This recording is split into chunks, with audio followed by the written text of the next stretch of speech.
Secretary general साहब आपसे गुफ्तगू कर रहे थे, पहले भी आपकी मीटिंग हो चुकी है।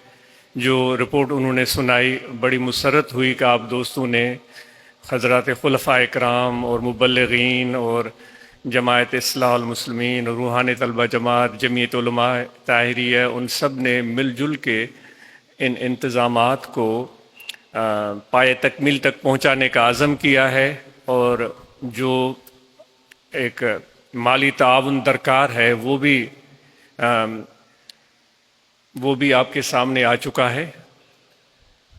तो उसके लिए दोस्तों ने वायदे किए हैं और उन्होंने अपना ताउन लिखवाया है, पेश किया है। तो उन सब का बहुत शुक्रिया। और उर्स मुबारक के इनेकाद का एक बड़ा मरहला होता है, आप सब दोस्त जानते हैं। और जितने मेहमान आते हैं वो हमारे लिए बड़े अहम होते हैं। उन मेहमानों की इंतज़ामात जितने भी हम अच्छे कर सकें, जो भी हमारे बिसात में है, वो हमारा में अहम मकसद है, गर्ज़ और गायत है कि मेहमानों के लिए आसानी हो। इतने सारे मेहमान आते हैं, उनकी बैठने की जगह, उनके लेटने की जगह, उनकी नमाज़ पढ़ने की जगह, उनकी खुराक और लंगर, उसके इंतज़ामात, फिर वज़ू के इंतज़ामात, फिर साउंड सिस्टम के इंतज़ामात, ये सारी चीज़ें आजकल के मौजूदा हालात में ज़रूरी हो गई हैं। अब उस ज़रूरतों को पूरा करना पड़ता है।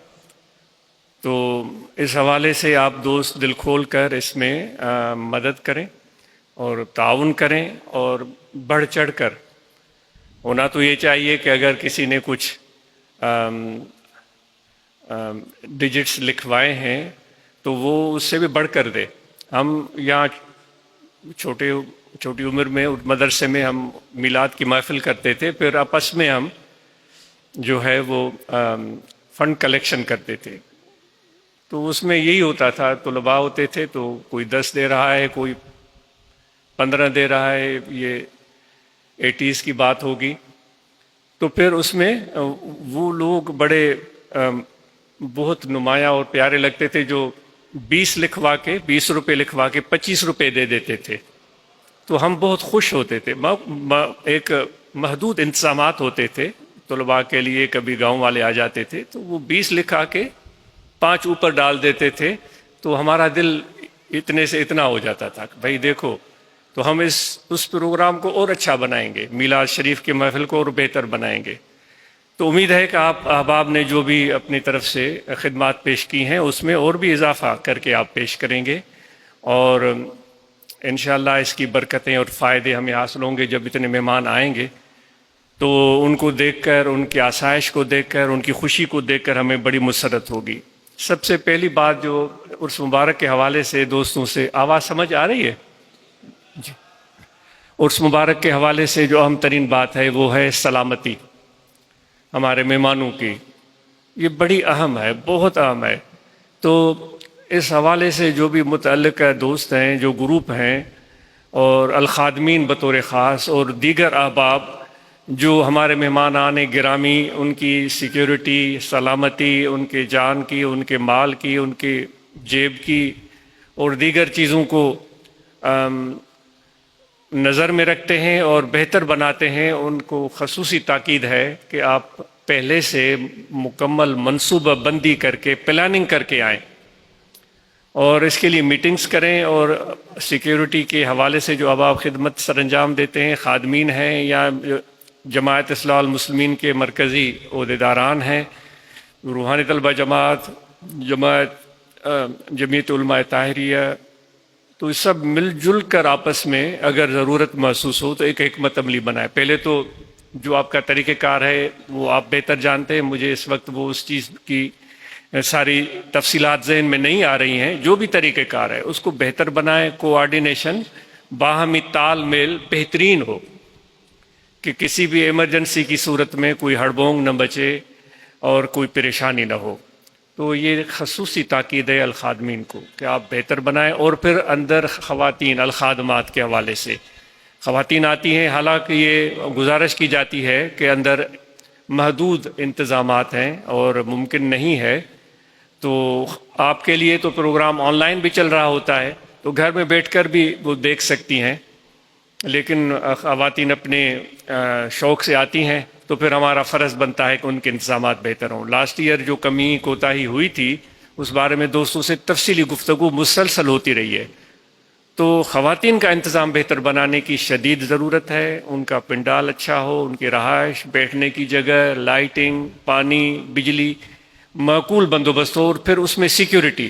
اب الیکٹرک وائرنگ جا رہی ہے تو اس میں جو بھی احتیاطی تدابیر ہم ملحوظ رکھ سکتے ہیں ضرور رکھیں. اور خادمات کو بھی الرٹ کریں، ان کو سمجھائیں کہ اللہ نہ کرے کوئی ایمرجنسی ہو جائے تو ان کو کیا کرنا ہے. تو آپ نے خادمین کو بھی اس ایمرجنسی کے لیے تیار رہنا ہے. بلک جیسے مسجد میں ہم بیٹھے ہوتے ہیں یا ایک دن پہلے عرس مبارک ہو رہا ہوتا ہے، یعنی کہ آخری محفل اتوار کو ہوتی ہے، تو ہفتے کو کوئی ایک ریہرسل ہو جائے کہ بھائی کوئی ایمرجنسی ہوگی تو آپ کیا کریں گے. اس میں محدود لوگ ہوں گے، جو اتوار کو سنڈے کو دوست آتے ہیں، ہفتے کو کم لوگ ہوں گے یا جمعے کو کم لوگ ہوں گے، کہ ریہرسل ہو جائے تاکہ پتہ چلے کہ آپ ایمرجنسی میں کس طرح اپنی جان کی، اوروں کی جان کی حفاظت کر سکتے ہیں. تو یہ چیزیں ہم ملحوظ رکھیں گے اور بہت ضروری ہے. اور جو آپ احباب مبلغین ہیں، خلفاء ہیں، وہ بھرپور طریقے سے کوشش کریں. چونکہ عرس شریف ہو رہا ہے تو ایک پیغام بھی ہم پہنچا رہے ہوتے ہیں اور ایک میسج جا رہا ہوتا ہے، تو نئے لوگوں کو دعوت دیں، پرانے لوگوں کو لے کر آئیں اور زیادہ سے زیادہ لوگوں کو لے کر آئیں. اور اس کے لیے آپ کو نکلنا پڑے گا. خلفاء کو، مبلغین کو محنت کرنی پڑے گی اور لوگوں کو تیار کرنا پڑے گا. بسوں کا انتظام کرنا پڑے گا. تو بسوں کے انتظام کے حوالے سے جو بھی احباب بس بک کروا رہے ہیں تو وہ بس کی صورتحال کو اچھی طرح دیکھیں کہ وہ ٹھیک ہو، اور پھر اس کے ٹائر کو دیکھیں کہ ٹائر ٹھیک ہونے چاہیے. ایسا نہ ہو کہ کوئی ٹائر بہت کمزور ہو اور خدا نخواستہ اتنے سارے لوگ ہوں اور پھر وہ ٹائر کو کوئی مسئلہ ہو جائے. اور پھر اس کی بریکنگ سسٹم وہ ٹھیک ہونی چاہیے. تو جو بس بک کروا رہے ہیں تو ان چیزوں کا دھیان رکھیں، اور ڈرائیور جب سیٹ پر بیٹھے تو اس کا آرام پورا ہو چکا ہو، اور وہ ان کی رفتار کا بھی آپ پر نظر رکھیں. آج سفر کرتا ہے ڈرائیور، گاڑی چلاتا ہے، تو ہم دیکھ رہے ہوتے ہیں کتنی رفتار سے جا رہا ہے. اگر کبھی اس کی رفتار بڑھ جائے تو ہم اس کو بول دیتے ہیں کہ بھائی کوئی جلدی نہیں ہے، اس تیز رفتاری سے 5 منٹ کا فرق پڑے گا، 10 منٹ کا، تو یہ کوئی بڑا فرق نہیں ہے. اس سے زیادہ فرق یہ چیز ڈالتی ہے کہ ہم سلامت رہیں اور ٹھیک رہیں. تو ڈرائیور کے ساتھ ایک الرٹ اور چست چالاک بندہ بیٹھا ہو کہ وہ دیکھتا رہے کہ کوئی ایسی چیز نہ ہو کہ ہمارے جو آنے والے مہمان ہیں ان کو کوئی تکلیف پہنچے. انشاءاللہ آپ اپنی کوششوں کو جاری رکھیں اور اپنے محنت کو، جو بھی ایک جماعت کا ایک پیغام ہے، اس کو عام کرتے رہیں. اللہ تعالیٰ آپ کو جزائے خیر دے. بہت شکریہ. جزاکم اللہ.